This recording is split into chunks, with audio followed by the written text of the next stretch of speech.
2022 के लास्ट में भारत को यूएन की एससी की जो चीफ की जो कुर्सी मिलेगी, फिर अभी अगस्त में जो मिला है उसमें हम लोग बहुत काम नहीं कर पाएंगे, आधा अगस्त तो निकल गया वहां पर। तो भारत यूएनएससी में, यूएन सिक्योरिटी काउंसिल में चाहता है कि तालिबान के खिलाफ पीस कीपिंग फोर्स उतार दे। पीस कीपिंग फोर्स जो होती है यूएन की, इनके पास इसमें पूरी देश की सेना होती है। अब पीस कीपिंग में भारत की भी सेना जाएगी, ससुरा पाकिस्तानियों की फौज जाएगी और चाइना वाले की भी फौज जाएगी, तब तालिबान क्या कहेगा? तो भारत की सबसे बड़ी जीत हो जाएगी अगर अफगानिस्तान में उतार दिया जाए यूएन की पीस कीपिंग फोर्स। और भारत की भी चाल यही है, आप यकीन मानिए। 2022 दिसंबर 2022 यानी आज से 1.5 साल बाद यूएन उतरेगा वहां पर। जिस तरह से माली में, सूडान में, युगांडा में, अलग अलग जगह पे यूएन सिक्योरिटी काउंसिल की फौज उतरी है और इसमें सारे देश रहते हैं और इसका चीफ वही रहता है, मतलब कमांडर वही रहता है जिसकी सेना ज्यादा रहती है। भारत उतार देगा ज्यादा।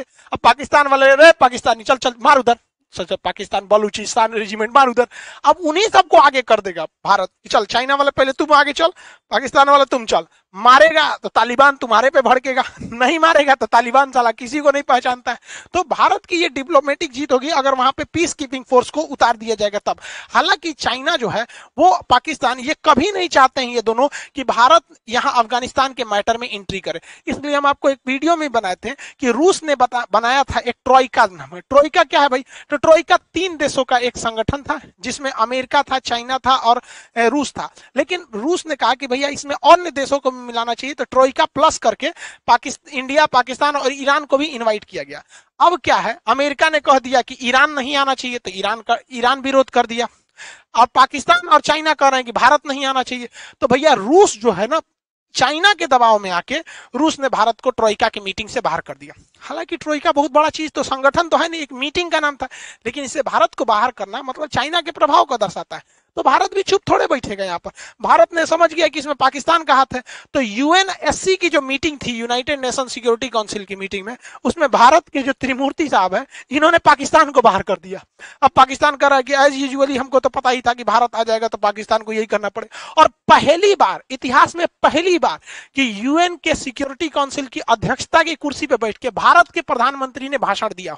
तो मोदी जी ने यहाँ बैठ के, देखिए तो मोदी जी दिख रहे हैं यहाँ पर, मोदी जी बैठ के भाषण दिए। अब इसमें तो सब चीज प्री प्लान रहती है। चाइना ने अपने सबसे छोटे अधिकारी को भेज दिया, कोनो आईएएस रैंक के, मतलब वहां के अधिकारी को, ताकि मोदी जी की बेइज्जती हो सके।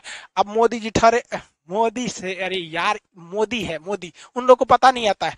मोदी जी ने कहा कि चाइना तू हमारा बेइज्जती करेगा। इन्होंने उठा दिया यूएन में, कौन सा मीटिंग में, मेरी टाइम बाउंड्री का मुद्दा, कि भैया समुद्री व्यापार सुगमता से होने चाहिए, किसी की जहाज को कोई देश न डुबाए। अब इसमें इशारा पर हमला हो गया चाइना पर।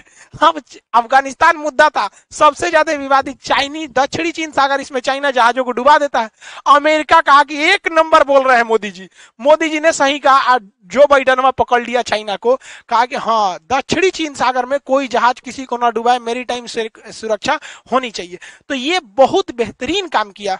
तो आप सोच सकते हैं कि 1 महीना के लिए भारत को अध्यक्षता मिला और 2 साल के लिए भारत अस्थायी सदस्य बना है, तो इतना बड़ा तांडव कर सकता है। जो चाइना बहुत कूद रहा था यहाँ दक्षिणी चीन सागर को, इशारों में वहां पूरी दुनिया का ध्यान अगर आकर्षित कराया जा सकता है, तो वह दिन सोचिए कि जब हम भारत को अस्थायी सदस्यता मिल जाए और वीटो मिल जाता, तो हम अब तक यूएन में भारत क्या करता, पीस कीपिंग फोर्स उठा देता। और ये एक ऐसी गलती थी जो जवाहरलाल नेहरू की, जो हम कभी नहीं भूल सकते हैं। हालांकि उस समय देश की अर्थव्यवस्था भी बहुत खराब थी, जितना पैसे की रिक्वायरमेंट थी भारत अभी भी उतना पैसा नहीं देता है। भारत का उसमें योगदान 1.7% के आसपास है, बहुत कम योगदान है यूएन में, लेकिन बाकी अन्य जगहों से यूएन देता है। लेकिन नेहरू को भी सोचना चाहिए कि हम पैसों की भरपाई कर सकते थे, लेकिन ये पावर तो कभी नहीं आ सकता था हम लोगों के पास। तो भारत सरकार को भी ये सब चीजों को दबाव बनाना चाहिए। हालांकि पल पल जो ये बदलते रहता है, अभी बाइडन से, ट्रंप था तो कह रहा था कि भारत के पक्ष में रहेंगे, बुढ़ऊ को कुछ हो गया, वैक्सीनों रोक दिया था कुछ दिन पहले। और एक सूचना सुनिए क्लास से रिलेटेड। क्लास जो है वो 17 अगस्त से खुल जाएगा, क्योंकि बिहार गवर्नमेंट ने ऑर्डर दे दिया। वैक्सीन वगैरह लेके ही आएंगे कोरोना गाइडलाइन का पालन करते हुए। और बिहार दरोगा वगैरह की जो वैकेंसी है उसको ध्यान में रखते हुए